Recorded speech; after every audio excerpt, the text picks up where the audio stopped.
although I am incredibly tired right now, I've decided it's time for yet another adventures in aberrant psychology because my brain is full. I'm going to dump it, even though there's no theme to what I'm going to tell you today. It's just me and stories. And it starts with my last client, not in an emergency room, actually up on the floors, which, that's half my bread and butter as a behaviorist. And I imagine this would be the same for other people in the field. You're going to see half of the people in one stage of being in the hospital, half in the other. So, my last client, patient, whatever you want to call it, person I was babysitting, he was on day 5. I imagine, I'm calculating here. Day 5 of detoxing from alcoholism. Now, there's a point where alcoholism gets really, really bad. Those delirium tremens are not the worst thing that can happen to someone. Hallucinations and whatnot. And just shaky hands is one thing, but when someone's legs are shaking so much that they can't even walk without a beer, it's like, wow, what do you do in your real life? Do you have to have a beer, emergency stash like Popeye somewhere? Because without medical assistance, you're just going to be, stuck somewhere without being able to move. This is what happens to very, very, very bad alcoholics. So, when I met him, I didn't think that there was much wrong with him. Had a nice demeanor. Spent 12 hours watching him, and by the end, it was a bit awkward. Looking back at his charts, I could see that he was restrained by somebody else and then let up, but that was days ago. And you try to be forgiving. Each watch, each shift, give someone another chance so that they can turn into a good patient rather than a bad patient. Well, I did my usual snowing with all of the amenities of the hospital for this patient. I gave him a bunch of graham crackers, got him 2 sub sandwiches throughout the night, talked with him, helped him on his job search. That's one thing that was strange because he was having job problems because of this particular visit in the hospital. So he was, very happy that I taught him how to use Indeed. He had his laptop with him. So, much of the time he was talking to me. He did have kind of that bent to him, like one of those conspiracy theorists that thinks that there's a planet. I think he was calling it G 1.9 or something. There's some planet on the other side of the sun, and he did use words like Bilderberger and Illuminati, and he said Bohemian whatever it is in California. Yeah. Even I know what Bohemian Grove is, He's the believer, not me. Anyways,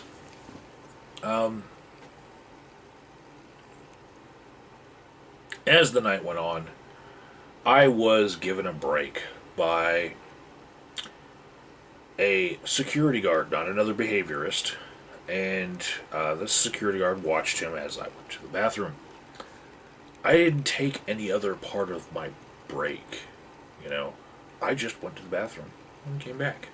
And in that tiny amount of time, this guy had gotten into a closet and started getting out his clothes, and the guard did nothing. Nothing to stop him. He was putting on his clothes, even though he was wearing a green gown, which denotes that you are on a mental health hold, and you are not allowed to leave, and you're not supposed to have your stuff. Guard did nothing, and so when the guy was putting on his stuff, I had to talk him down and tell him, no, you can't smoke on the premises. He was trying to get his clothes on so that he could sneak out past the guards, and he figured that we would help him because we're cool.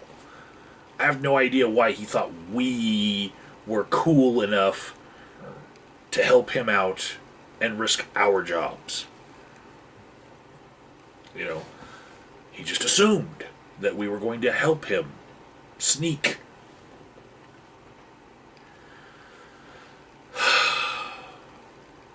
So I talked him down, and that was 2/3 of the way through my shift. And that's when it just started to go downhill. His opinion of me lessened the less I was willing to do things for him, and, you know, the less rewarding I was towards him. He had his cigarettes, and he's not allowed to smoke in the hospital. And so he must have been thinking, because about 2 hours later, he asked me if I could give him some tape. Now I figured it was because his pulse oximeter sticky tape thing, because they're not always clothespin things in some of these hospitals. They use this tape that has the LED in it, you know, and this tape thing it's crap. You know, if you're in the market for buying a pulse oximeter, don't get the tape crap, okay? Get the real clothespinny thing. Anyway, he was using this tape to tape around before, and I figured that's what he was going to use it for again. Then he went to the bathroom, and he used the tape on the smoke detector, you know, and then he was smoking. And when I realized what he was doing, I actually let him stay there because I didn't want to be confrontational with no guards around, or, you know, very little nursing staff to back me up on this one. He was a small guy, and shaky legs, but I really didn't feel like thumping someone today. You know, that was what my mindset was. So I took most of his belongings and put them behind the nurse's desk while he was in the bathroom. Just took him out across the hallway, put him behind the nurse's desk. And when he came out, he had nowhere to hide his smokes. His belongings bags were gone. His computer bag was gone. Just all out of the room. And so he had to cough them up. And I was the meanie. You know, I put his smokes in a separate, you know, biohazard bag, and, you know, little bag, and put his patient label on. Maybe I should explain patient labels. You guys wouldn't understand. They're just labels with the patient's name and a barcode, same as their wristband that has to be scanned before they can give medications to them. You have to scan the wristband, and, you know, every bit of paperwork can have this barcode on it. It's just like a sheet of labels. But I put the labels on his lighter and on his cigarettes, and put them in a bag, put him back there with his stuff. But that was so that if a nurse were to say, give him his stuff, which he wasn't supposed to have anyway, then she wouldn't you know, give him his stuff without realizing that there were cigarettes in, and this is somebody who had been smoking in the hospital. Because nurses are weird like that, just to pacify a patient, they'll give them their stuff back, even if they're an elopement risk. But the last hour of my time with that patient was really, really awkward. He kept saying things like, "You didn't have to do that. You didn't have to do that. That wasn't cool." And in my head, I was like, "Motherfucker! We don't even let latex balloons in this biatch. I'm about to restrain you gangsta style." Grrr! But outwardly, I was just silent. Told him, at 7, you're going to want to request your breakfast. There's a menu right there.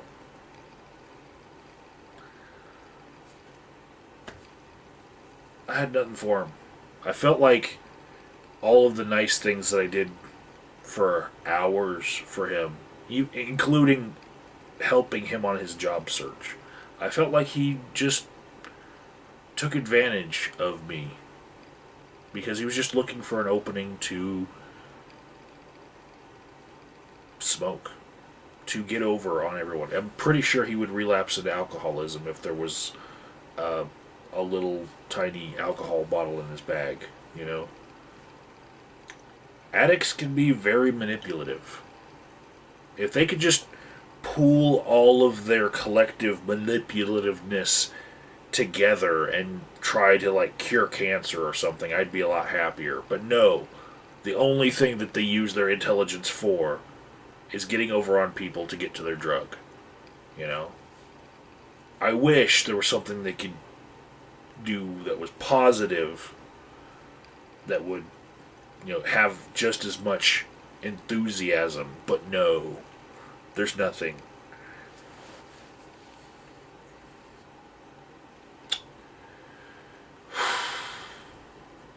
And I can tell you about the last couple weeks, a couple other patients I've had. One punched a hole in a wall and got snowed by the nurses with all sorts of tranquilizers and slept through an entire shift with me.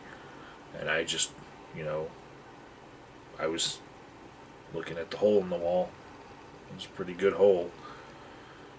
We figure walls don't fight back, and he was very particular about which wall he punched. It was like an outcropping from the wall that had the thermostat on it, and he punched right in the middle, right underneath the thermostat. And it actually looked like he knew what he was doing, because, if you're going to punch a wall, you could hit a stud. But you can get a pretty good idea of where the studs are by looking at where the little corners are, and you can figure that if there's a thermostat, then there's, empty space where wires are going, so you can punch through that part of the drywall. So he wasn't so tough that he didn't know exactly where to punch, But he was a big guy. I didn't get to see him standing, though. Slept through my whole shift. Had a guy that was not my patient, but was trying to elope from the building, and he was confused as to where he was. Even he didn't know how, what direction, orientation he had in the building. So he was trying to get out, but he didn't know which way was out. So I got on the radio and was calling security. Patient 26 headed towards the door. Patient 26 headed towards imaging. Patient 26 being walked back to his room by a nurse because he basically gave up on leaving because he couldn't figure his way out of the ED. He was that confused. Had another patient that he came in and he knew exactly what hospital he wanted to go to. Unfortunately, he was in the wrong hospital. And you actually have the right to receive care at the hospital of your choosing. Some hospitals actually have that posted on the wall. And he kept saying he really, really wanted to go to this particular hospital.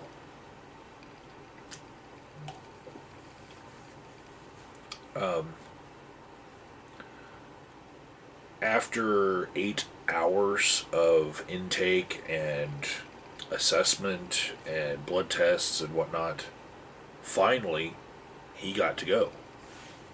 He was off of his meds, and like many people who go off their meds, he was standing for most of the time, which required anyone who was watching him to stand with him and stand between him and the doorway. And it was very, very tiring. Very tiring. Interesting thing that happened with him, though, I asked somebody else to go get a Bible because he said that he liked reading the Bible, and I thought that maybe if I give him a Bible, he'll sit down to read it, because I'd been standing for hours. And I really didn't want to take it any further, so I was willing to stand. If it's going to keep somebody from being restrained or drugged against their will, I'm willing to stand, okay? Exercise, right? But no, I got this guy a Bible, and he didn't even read it. It just got set right there on the sink in his room, and he told me he liked to read Psalms, but the rest of that book is scarier than hell.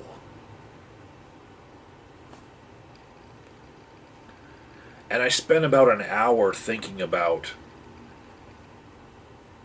that's kind of like saying infinity plus one. The book that tells you about hell is scarier than the place of ultimate punishment that it has inside of it. How can it be scarier than hell when it's how we know about hell? Well, I don't know. I could try to come up with a convoluted way to make it make sense, but no, it came from the mouth of someone off his meds. I'm just gonna leave it as crazy as it is. Infinity plus one. Okay. On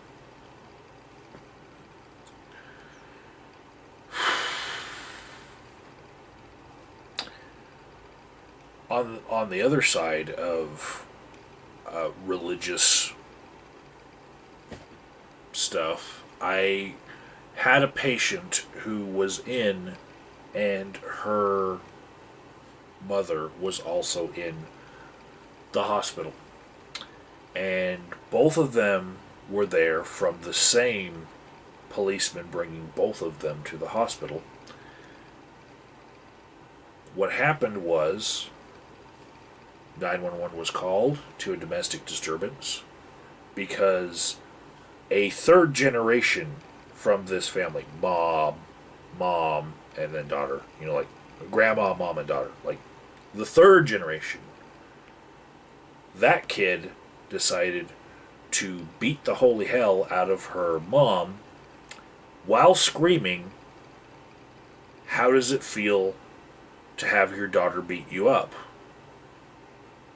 Because third generation girl thought that second generation girl was beating first generation girl. Now, third generation girl must have been in her 40s, didn't show up in the ED, probably a smart thing because she assaulted her own mom. The second generation woman was about mid 60s, and the first generation one was early 90s. Okay, and had a slight bruising on her forehead on the side, but it could have been from anything. It was so small, you know. And I understand how the policeman must have felt like he had to do something because there's possible elderly abuse. Maybe there's something to that, but in the end, um, it was determined to be unfounded, and they were both you know, released from the hospital. But while they were there, the second generation one was actually the caretaker of her mom, the old early 90s lady. But we couldn't tell her what room her mother was in, the status of her mother, how her mother was doing, anything. And her mother was kind of fragile, you know. She was getting on in years. So, strange religious thing about this. Second generation one was my patient. And she asked me specifically to make sure that her mother's room did not have a television turned on because their family was Amish.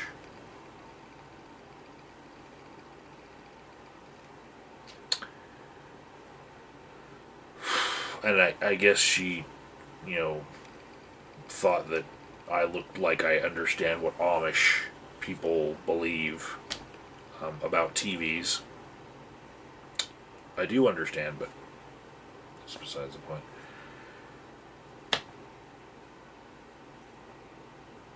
Most people, when they're stuck in a hospital room that doesn't have a TV, they complain. And most of those people are my patients because they're in, secured rooms. But, this was a patient that didn't want a television in her room.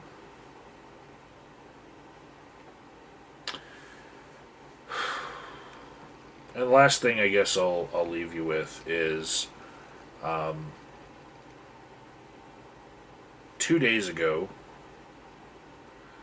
I watched someone die. It was a part of the night where my patient had been discharged, and so I was awaiting another patient, and they didn't want to cut me loose from the hospital because they knew that I was probably going to get another one. And in that period of time where I had a little downtime, I heard that there was a code blue. So, like most of the emergency department, I just went over there.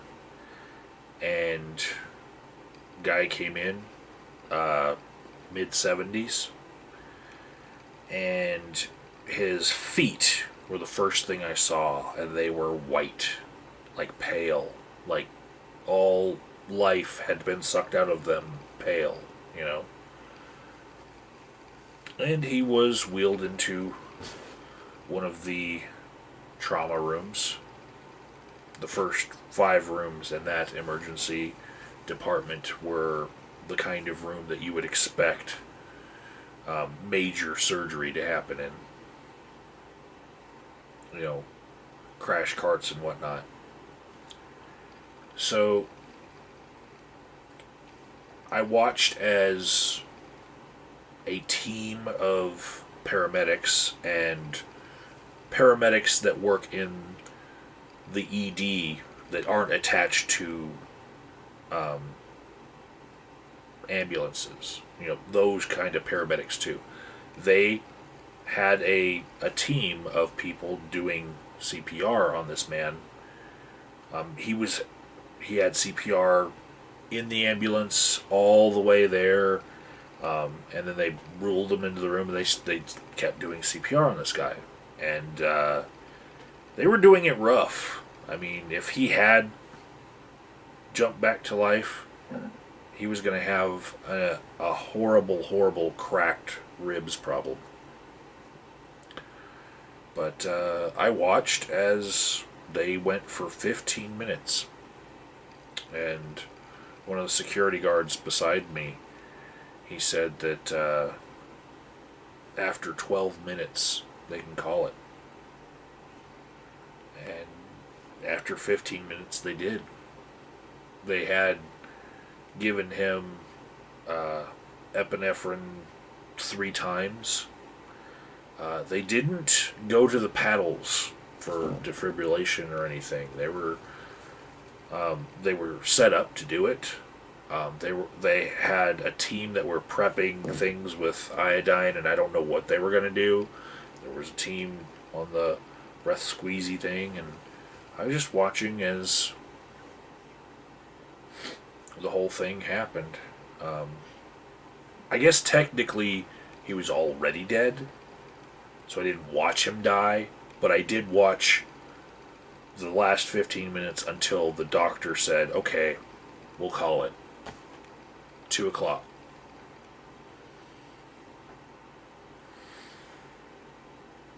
And then everyone left, and the doctor headed to the lobby to go get the wife of this man and take her to the special room that they have set up just for letting people know your loved one has died. And the chaplain and a psychologist go in there, try to help him out. And then before his wife was allowed to go see the body in that room, the nursing staff, they went in and they cleaned up everything on the floor, all the wrappers from everything that was open, that was sterile, they put a blanket on him, because all of his clothes were cut off when he got in there,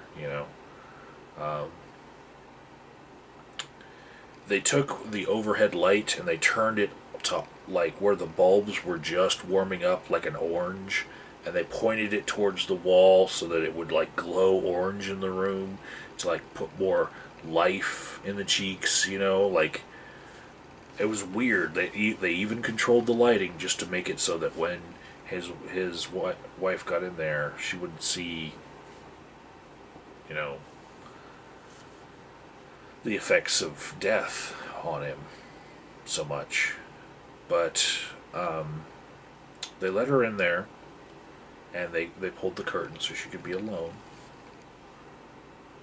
And 5 minutes later, she came out, and she just looked really, really confused. And I didn't have the patient at the time, so I was helping her out.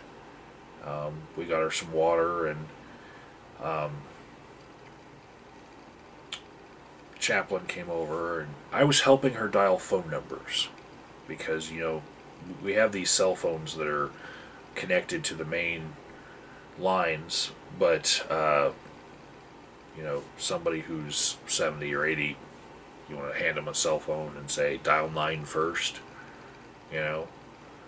So she had this little phone book in her purse, and she got her brother to come over from a nearby town, and she told me that her oldest was in another state on the West Coast, so that was going to be too far, And I said, well, do you have anyone else? And she's like, well, there's my neighbor, but it's a bit late. And so I've said, well, do you go to church? Do you have a pastor or someone? And she told me what church she went to. And I said, well, let's call the pastor. And she said, at 2 a.m? No. And it shocked me that this woman was more worried about what time of day it was than getting support from her community and family and friends. You know, she was in complete shock, and there's no script for how to experience the death of your husband or wife or loved one. There's no script for it. Everyone is different. But I was amazed at how, you know, she just didn't feel like waking people up. Like they could find out in the morning. And I told her, you know, being as you're part of his flock, it's his job to take your call at 2 in the morning. You know, this is one of those exceptions. You can call away if you want. I will dial for you. You know. But she thanked me, and I asked her a little bit about how long they were married. It was over 40 years. Um,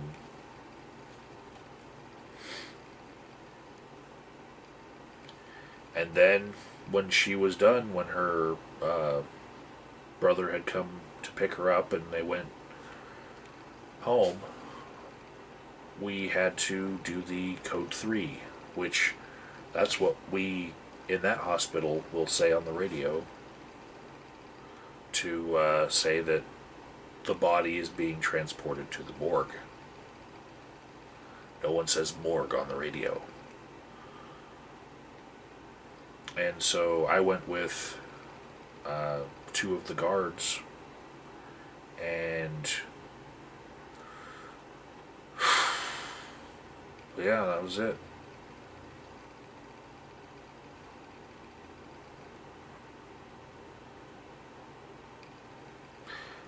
I was kind of looking around at the reactions of everyone else who had also watched this with me, and there were some nurses that got upset, you know, and some nurses who just took it as part of their job.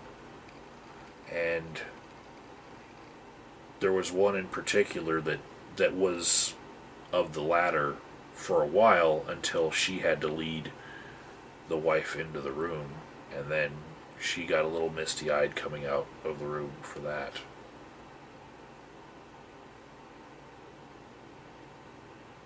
I just figure, you know, hospitals have a high likelihood of people dying there.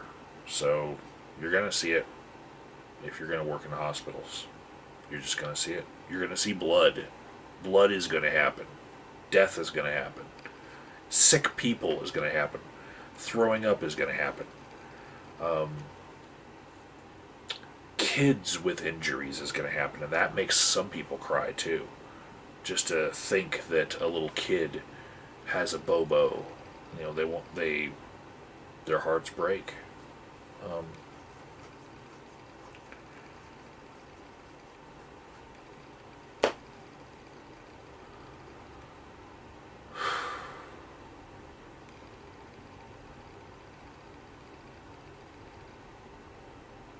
the one person that I would have given a pass on being crazy for a little while, you know, and she was completely composed and didn't even want to bother people in the middle of the night, you know. Go figure. I know that, you know, I would probably be the same way, but I expect out of most people that when one of their loved ones dies or is injured or whatnot, just like most of the people that I see, they go crazy. You know, it's a sad thing, and you know they get hysterical.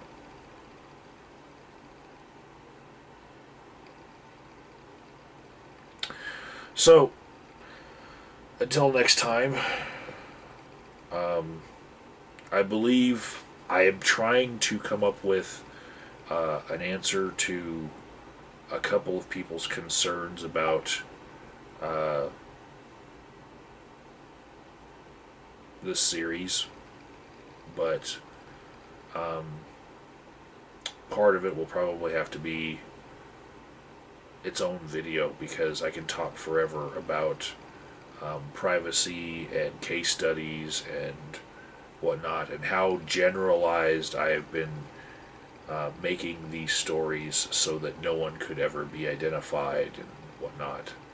Um, but there are levels to jobs where perhaps in the future I will not be able to be even as specific as I have been. So when that time comes, that'll be a whole nother video explaining why this series will have to end, because my role right now in many of these people's lives is just like that of a paramedic. You know, I'm sure paramedics tell stories too. You know, and they're not. You know, they're not held to the same standard of privacy and whatnot that, say, a therapist who has to shut the door on me and keep everyone else out of the room. You know, that person gets that one-on-one time, or a lawyer, you know, or a doctor. But even they have ways to make case studies, you know, where things are generalized enough. And if that ever happens, that I move up in the world and I have to rethink how to do talking about my job, then I'll do that rethinking, and I'll probably do that rethinking out loud in a video like this, but won't be for a while.